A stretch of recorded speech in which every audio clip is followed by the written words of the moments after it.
안녕하세요. 한시로이 채널 운영자 한시입니다. 오늘은 지난 영상에서 말씀드렸다시피 양육비 이행 청구 신청 방법이라든지 이행 절차에 대해서 말씀드리려고 합니다.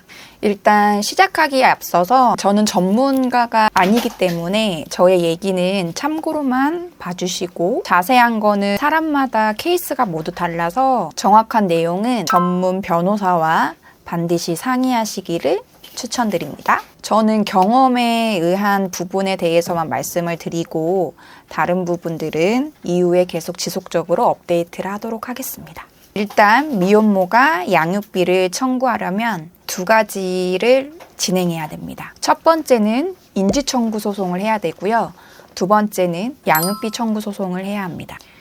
여기서 말하는 인지는 혼외자 사이에 법률상 친자 관계를 만들고 각종 권리를 부여받을 수 있는 자격을 확인하는 절차입니다. 그리고 양육비는 미성년 자녀를 보호하고 양육하는데 필요한 비용을 말합니다. 그리고 마지막으로 한 가지가 더 있는데요. 그것은 성본 유지 소송입니다. 인지 청구를 통해서 아이의 친권이 상대에게도 생기게 되면은 한국에서는 남자의 성으로 아이의 성이 바뀝니다. 그래서 그것을 방지하기 위해서 인지 청구 소송을 하고 그리고 양육비 청구 소송이 끝난 다음에 성본 유지 소송까지 진행이 돼야 아이의 성을 현재 등록되어 있는 성으로 유지할 수가 있습니다. 법원의 수검 명령을 통한 인지 청구와 과거 양육비부터 미래 양육비까지 함께 청구할 수 있는 양육비 청구 소송까지 진행할 수 있습니다. 이러한 소송 진행을 국가에서는 지원하는 제도가 있어요. 여성가족부에서 진행하고 있습니다. 제가 알기로는 양육비 청구 소송을 하게 됐을 때 비용이 상당히 있는 걸로 알고 있어요. 근데 이제 그런 비용을 부담하는 것이 어려운 상황들이 많기 때문에 아무래도 저희 같은 경우는 아이를 혼자서 양육하고 있다 보니까 소득 생활을 하는 게 어렵잖아요. 그래서 이런 소송 비용 같은 경우를 대응하는 게 참 어려운 일이라는 거죠. 한두 푼이 아니라 제가 알기로는 500만 원 이상의 금액이 들어간다고 알고 있어요. 그리고 국가에서 지원하는 제도나 여러 가지 제 자격으로 지원받을 수 있는 여러 가지들이 있다면 적극적으로 찾아서 활용하고 이행해야 된다고 생각하거든요. 근데 이게 신청 자격이 있더라고요. 국가에서 인정하는 한부모 자격을 갖춘 사람인데 이 한부모 자격은 자격 기준들이 또 따로 있습니다. 그것은 이제 행정복지센터에서 관리를 하고 신청하고 접수를 하고 있는데요. 소득이나 여러 가지들을 보거든요. 그래서 내가 한부모 자격이 있는지를 먼저 문의를 해보시고 본인이 주민등록상 등재되어 있는 그 관할 행정복지센터로 가시면 됩니다. 거기 가서 상담하시고 내가 만약에 자격이 된다면은 한부모임을 입증해주는 서류가 있습니다. 그 서류를 발급받을 수 있는 사람이면은 신청할 수 있는 걸로 알고 있습니다. 그리고 신청 방법이라든지 신청할 수 있는 곳은 제가 그 설명란에 링크로도 올려드리고 영상에서도 한번 설명을 해드릴게요. 일단 제가 진행했던 방법대로 말씀을 드리면 저는 현재 양육비 이행 청구를 신청하고 있고 진행 과정 중에 있고요. 저는 지금 인지 청구 단계, 첫 번째 단계를 진행하고 있습니다. 전국적으로 운영이 되는 그 대표 전화번호가 있어요. 그래서 양육비 이행 청구를 신청하고 싶다 이러면은 이제 대표 번호로 먼저 전화를 합니다. 그러면은 좀 기본적인 내용들을 물어보더라고요. 상대방의 지금 현재 주소를 아는지, 상대방의 관련된 정보들을 아는 게 있는지 그런 것부터 먼저 물어보고 난 후에 신청할 수 있는 서류들을 보내주십니다. 그리고 이 서류는 온라인으로도 출력하실 수 있고요. 신청서는 다운받아서 사용하시면 됩니다. 양육비 이행 확보 지원서를 작성하셔가지고 준비해야 되는 그 준비 서류와 함께 등기 우편으로 보내면 됩니다. 저는 서류를 이메일로 먼저 받았고요. 이메일로 받은 후에 그 서류를 작성을 해서 행정복지센터에 가서 서류를 준비하고 우체국에서 이 모든 서류를 등기 우편으로 보냈습니다. 그 준비해야 되는 서류들은 일부는 온라인에도 출력할 수 있는데 어차피 행정복지센터에 가서 서류를 떼야 되는 게 있어요. 거기에서밖에 뗄 수 없는. 그래서 그 서류 때문에라도 그냥 한 번에 가서 모든 서류를 다 준비해서 우편으로 보냈습니다. 저는 작년까지 이 양육비를 신청을 해야 되나라는 고민을 많이 하다가 딱 마음을 먹고 2023년 1월 1일이 되기 전에 모든 신청서를 다 작성을 했고요. 신청서가 한 10페이지 정도 돼요. 다 작성을 하고 자료 그대로 이제 보내야 되거든요. 작성하는데 시간이 좀 필요해요.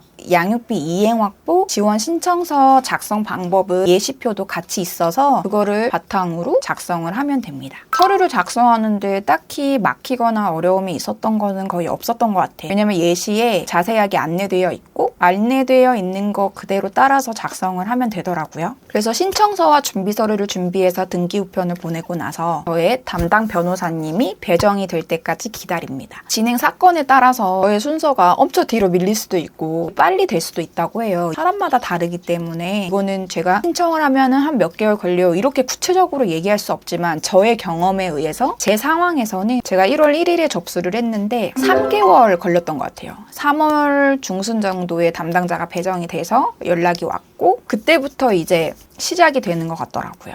신청 절차가 여기까지고요. 모든 프로세서를 말씀드릴 수는 없지만 제가 현재까지 경험하고 있고 진행하고 있는 진행 과정들을 간략히 말씀을 드릴게요. 일단 담당 변호사가 정해졌고 담당 변호사분이 저의 상황과 이 모든 것들을 숙지한 후에 소장을 작성해 주세요. 저에게 소장 검토 요청 메일이 오거든요. 그러면 저는 그 소장 내용을 검토하고 이대로 진행해도 되겠다라고 이제 오케이 사인이 되면은 변호사님은 그 소장을 법원에 제출을 합니다. 법원에 제출이 되면은 법원에서는 이 사건을 접수를 한 후에 원고와 피고에게 관련 소장을 송달합니다. 이 소장을 본인이 직접 수령을 해야 인정이 되기 때문에 본인이 수령하지 않으면은 다음 절차로 진행이 되지 않더라고요. 그래서 저 같은 경우는 소장이 전달이 됐었는데 집에 없었나 봐요. 그래가지고 이 소장이 반송이 되었었어요. 반송이 되니까 시간이 더 딜레이가 되더라고요. 반송되었다고 저희 담당 변호사님께 연락이 왔고 낮이 아니라 뭐 저녁이든 다른 시간대에 방문을 해달라고 정정 요구를 했더니 그 이후에 다시 방문을 해서 드디어 소장이 전달이 되었다고 하더라고요. 이렇게 되다 보니까 소장이 전달하는 그 기간까지가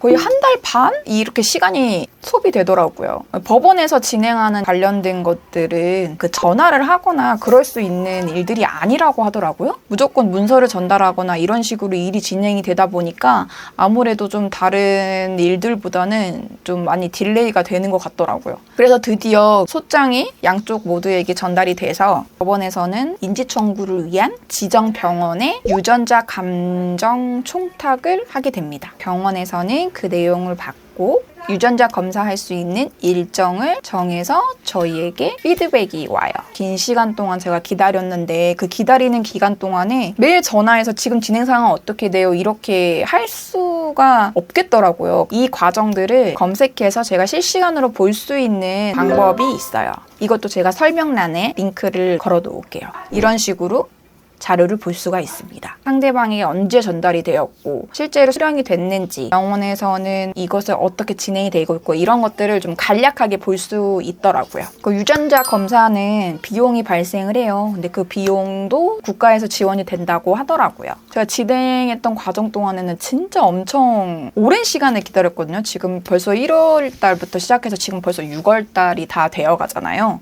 이 두 가지 과정 중에 한 가지도 끝나지 않았는데도 벌써 지치는 거예요. 이 관련 소송 자체가 빠르면 8개월 아니면 1년은 당연히 넘어가고 이런 식으로 이제 대부분 다 그렇게 얘기를 하시더라고요. 신청하고 생각보다 빨리 담당자가 배정이 돼서 그래도 3개월이지만 나는 좀 운이 좋은 케이스인가 보다 생각을 했었는데 제가 직접 겪어보니까 또 그렇지도 않더라고요. 그래서 저는 지금 현재 인지청구 중이기 때문에 검사 일정이 지금 나와서 다다음 주에 유전자 검사를 하러 로이랑 함께 갑니다. 상대방과 마주치지 않게 해달라고 변호사님께 미리 사전에 요청을 해뒀기 때문에 검사 일정이 서로 달라요. 근데 이게 원래 다른 건지 아니면 원래 같은 날인지는 잘 모르겠는데 일단 저는 다른 날짜로 배정을 해주셨어요. 한 일주일 정도 차이로. 제가 먼저 검사를 하고 그래서 총 진행 기간이 생각보다 꽤 길어요. 1월 1일 기준으로 서류가 작성을 했고 그리고 1월 2일 날 등기 우편을 보냈습니다. 3월 중순 정도에 담당자가 배정이 됐고 소장을 접수했고 그래서 드디어 6월 중순에 유전자 검사를 하러 갑니다.